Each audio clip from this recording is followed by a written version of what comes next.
বোনের কাছে চলে আসে আর দু বোন মিলে অনেক কষ্ট করে জাল টেনে উপরে ওঠায়। আর জিয়া দেখতে পায় জালে একটা বড় সোনালী রঙের মাছ আটকা পড়েছে। দুই এতিম কন্যাকে আর কোনো কষ্ট করতে হবে না। আর এখন আমি তোমাদের জন্য খাবার আনছি। এ কথা বলে সোনার জাদু মাছ জাদু করে জিয়া ও পিয়ার জন্য অনেক খাবার ও ফল আনে। এই খাবার নিয়ে তোমরা বাড়ি চলে যাও। এক বনে বাস করত মন্টু শিয়াল ও তার বউ ঝুমা শিয়ালিনী। তাদের ছিল দুই মেয়ে, জিয়া ও পিয়া। একদিন মন্টু শিয়াল ও ঝুমা শিয়ালিনী রাস্তা পার হতে গিয়ে গাড়ি অ্যাক্সিডেন্টে মারা যায়। গ্রামের অন্য পশুরা মিলে মন্টু শিয়াল ও ঝুমা শিয়ালিনীকে বাড়িতে নিয়ে আসে। মা বাবা, তোমরা কোথায় চলে গেলে? আমাদেরকে এখন কে দেখবে? আমরা দু বোন যে এতিম হয়ে গেলাম। মা বাবা, তোমরা কথা বলো। হে সৃষ্টিকর্তা, তুমি কেন আমাদের সাথে এমন করলে? আমরা দু বোন যে এতিম হয়ে গেলাম। এখন আমাদেরকে কে দেখবে? এখন তোমাদের ছেড়ে আমরা কিভাবে থাকবো? কার কাছে থাকবো? জিয়া পিয়া, তোরা আর কাঁদিস না রে মা। কি আর করবি বল? তোদের কপালে যে এটাই লেখা ছিল। কাঁদিস না রে মা, কাঁদিস না। তোরা আর কাঁদিস না তো। বোন পিয়া, ঘরে যে খাবার ছিল তা যে আজ সকালেই শেষ হলো। দুপুরে খাবার খুঁজতে যেতে হবে যে। এখন আমি তোকে একা রেখে কিভাবে খাবার খুঁজতে যাব বল তো? হায় সৃষ্টিকর্তা, তুমি আমাদের কেন এতিম করে দিলে? কেন আমাদের বাবা মাকে তোমার কাছে কেড়ে নিলে? বল বল, এই বল, কিয়া কাকিমা আমাকে বলেছে মার বাবা নাকি মারা যায়নি, তারা নাকি আকাশে তারা হয়ে গেছে। এই বোন, তুই কাঁদিস না। দেখবি আমাদের যখন খিদে পাবে তখন বাবা আর মা আমাদের জন্য খাবার নিয়ে আকাশ থেকে নেমে আসবে। তুই আর কাঁদিস না বোন। তুই কাঁদলে যে আমার ভীষণ কষ্ট হয়। এই বোন, আমিও কিন্তু কেঁদে ফেলবো। চুপ কর বলছি। পাগলি বোন আমার, কেউ একবার আকাশের তারা হয়ে গেলে আর ফিরে আসে না বোন। বোন পিয়া, চল কেয়া কাকিমাদের বাড়িতে যাই। নিশ্চয়ই কেয়া কাকিমা আমাদের কিছু খাবার খেতে দিবে বল। এরপর জিয়া ও পিয়া দু বোন মিলে কেয়া শিয়ালিনীর বাড়িতে চলে যায়। কাকিমা, কাকিমা, আমাদের ঘরে যে সব খাবার শেষ হয়ে গিয়েছে। তুমি আমাদের কিছু খাবার খেতে দাও না কাকিমা। আমার যে বড্ড অভাবের সংসার রে মা। আমি তো নিজেই ঠিকমতো খেতে পারি না। তোদের আবার কোথা থেকে খাবার দিব বলতো? তোরা বরং যা, অন্য কারো কাছে যা। দেখবি কোথাও না কোথাও ঠিক কিছু খাবার পেয়ে যাবি। যা রে মা, যা। কাকিমা, ও কাকিমা, আমরা তো কাউকেই চিনি না গো। তোমাকেই শুধু চিনি। তাই তো তোমার কাছে কিছু খাবার চাইতে এসেছি। তোমাদের ঘরে যা আছে আমাদেরকে তাই খেতে দাও না গো। আরে, এরা তো দেখছি বেশ নাছোড়বান্দা। খাবার না দিলে কিছুতেই এখান থেকে যাবে না। কি যে করি এখন? ভালো করে তো বললাম খাবার নেই, কিন্তু এখন আমি কি করব? আর আজ তো আমার ঘরে ভালো ভালো খাবার আছে, কিন্তু আমি কিছুতেই ওগুলো এই ঝুমা শিয়ালিনীর এতিম কন্যাদের দিব না। আমি বরং কালকে বাসি খাবারটুকে ওদের গিয়ে দিয়ে দেব। কাকিমা, ও কাকিমা, কি ভাবছো গো? দাও না আমাদের কিছু খাবার। এরপর কেয়া শিয়ালিনী গতকালকের বাসি খাবারগুলো এনে জিয়া ও পিয়াকে দিয়ে দেয়। জিয়া, এই খাবারটুকু কাল রেখেছিলাম, আজ খাবো বল রে। তোরা এত করে খাবার চাইলি, তাই তোদের দিচ্ছি। যা তো মা, যা, এবার বাড়ি নিয়ে যা খাবারটুকু। আর শোন, আর কিন্তু খাবার চাইতে আসবি না। আমি তো এমনিতেই অনেক গরিব রে, এটা তো তোরা বুঝতে পারিস। আচ্ছা ঠিক আছে, এবার তাহলে আসি গো কাকিমা। আমরা আর আসবো না তোমার কাছে খাবার চাইতে, তুমি চিন্তা করো না। এরপর জিয়া ও পিয়া বাড়িতে চলে যায়। বাড়ি গিয়ে তাদের বাবা মায়ের ছবির দিকে তাকিয়ে বলতে থাকে, বাবা মা, তোমরা আমাদের এতিম করে চলে গেলে কেন? আমরা এখন কি খাবো? কার কাছে যাব? আমাদের যে কেউ ভালোবাসে না। দিন কেটে যায় আর এতিম দুই কন্যা অনেক কষ্টে দিন কাটায়।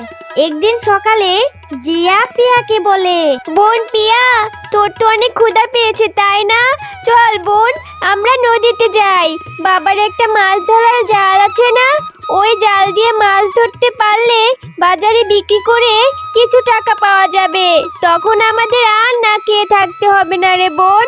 চল বোন, চল, আমরা এক্ষুনি নদীতে যাই। এ কথা বলে জিয়া ও পিয়া মিলে তার বাবার মাছ ধরার জালটা নিয়ে নদীতে যায়। আর জিয়া পিয়াকে একটা গাছের নিচে বসিয়ে নদীতে জাল ফেলে মাছ ধরার চেষ্টা করতে থাকে। অনেকক্ষণ তো হয়ে গেল, একটা মাছও ধরতে পারলাম না। এদিকে তো খিদের জ্বালায় পেটের ভিতর চো চো করছে। খিদে বোন, মাছ পেলে? আমার যে বড্ড খিদে পেয়েছে বোন, তাড়াতাড়ি একটা মাছ ধর না রে বোন। পিয়া কথা বলতে বলতে জিয়ার জালে একটা মাছ আটকে পড়ে আর জিয়া একা কিছুতেই জালটা টানতে পারে না। বোন পিয়া, তাড়াতাড়ি এখানে আয়, নিশ্চয় জালে একটা বড় মাছ আটকা পড়েছে। যা ওজন, আমি তো কিছুতেই একা তুলতে পারছি না। আয় বোন আয়, তাড়াতাড়ি আমাকে সাহায্য কর জালটা তুলতে, নয়তো মাছটা যে জাল ছেড়ে পালিয়ে যাবে। জিয়ার এমন কথা শুনে পিয়া তাড়াতাড়ি করে তার বোনের কাছে চলে আসে আর দু বোন মিলে অনেক কষ্ট করে জাল টেনে উপরে ওঠায়। আর জিয়া দেখতে পায় জালে একটা বড় সোনালী রঙের মাছ আটকা পড়েছে। এত বড় মাছ দেখে দুই এতিম কন্যা অবাক হয়ে যায়।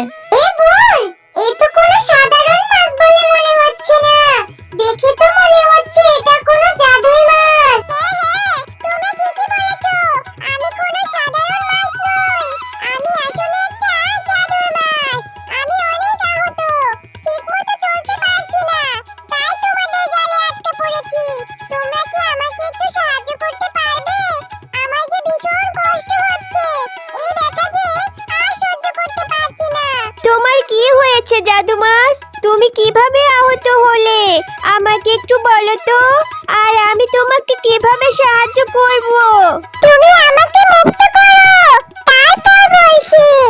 এরপর জিয়া জাদু সোনার মাছটাকে জাল থেকে মুক্ত করে। আসলে আমি সাঁতার কাটতে কাটতে পানির উপরে চলে আসি, আর তখন এক শিকারী আমাকে দেখতে পেয়ে তীর ছোড়ে। আমি বাঁচার জন্য লাফ দেই, আর তখনই শিকারীর ছোড়া তীরটা আমার লেজে লেগে যায়, আর আমি সাথে সাথে পানির নিচে তলিয়ে যাই।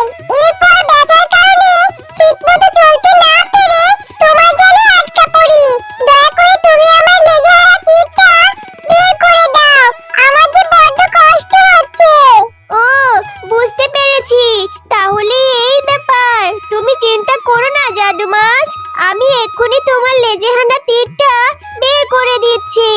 এ কথা বলে জিয়া জাদু মাছের লেজে হানা তীরটা বের করে দেয় আর জাদু সোনার মাছটা সমস্ত ব্যথা থেকে মুক্তি পায়। এদিকে প্রিয়া না খেয়ে থাকার জন্য জ্ঞান হারায় ও মাটিতে পড়ে যায়। বোন, এই বোন, তোর কি হলো বল তো? তুই এভাবে পড়ে গেলি কেন বোন? বোন, কথা বল বোন। হে সৃষ্টিকর্তা, বাবা মা হারা এতিম কন্যাদের এ তুমি কি শাস্তি দিচ্ছ? বাবা মাকে হারিয়েছি, এখন আমি আমার এই ছোট্ট বোনটাকে যে কিছুতেই হারাতে পারবো না। এই বোন ছাড়া যে আমার আর কেউ নেই। তোমার বোন পিয়া জ্ঞান হারিয়েছে, তুমি কেঁদো না, আমি এক্ষুনি জাদু শক্তি দিয়ে তোমার মনে জ্ঞান ফিরিয়ে দিচ্ছি। এরপর জাদু মাছ জাদু করে প্রিয়াকে ঠিক করে দেয়। এই তো, তোমার বোন ঠিক হয়ে গেছে। এবার তোমরা আমাকে বলো তো, তোমরা এত ছোট হয়েও মাছ ধরতে কেন এসেছো? আর জিয়া, তুমি যে বলেছিলে তোমার বাবা মা মারা গেছে, এটা কি সত্যি? কিভাবে মারা গেছে তোমাদের বাবা মা? আমাকে খুলে বলো তো। এরপর জিয়া সোনার জাদু মাছকে সবটা খুলে বলে। সব বুঝলাম, তোমরা দুই এতিম কন্যা অনেক অসহায়। জিয়া, তুমি আমাকে ব্যথা আর যন্ত্রণা থেকে মুক্তি দিয়েছো, তাই আমি তোমাদের উপর অনেক খুশি হয়েছি।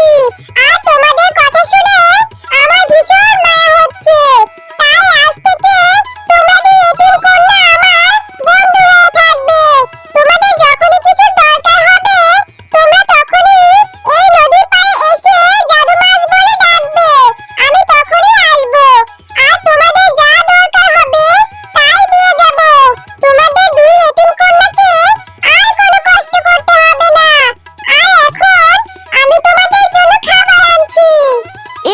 বলে সোনার জাদু মাছ জাদু করে জিয়া ও পিয়ার জন্য অনেক খাবার ও ফল আনে।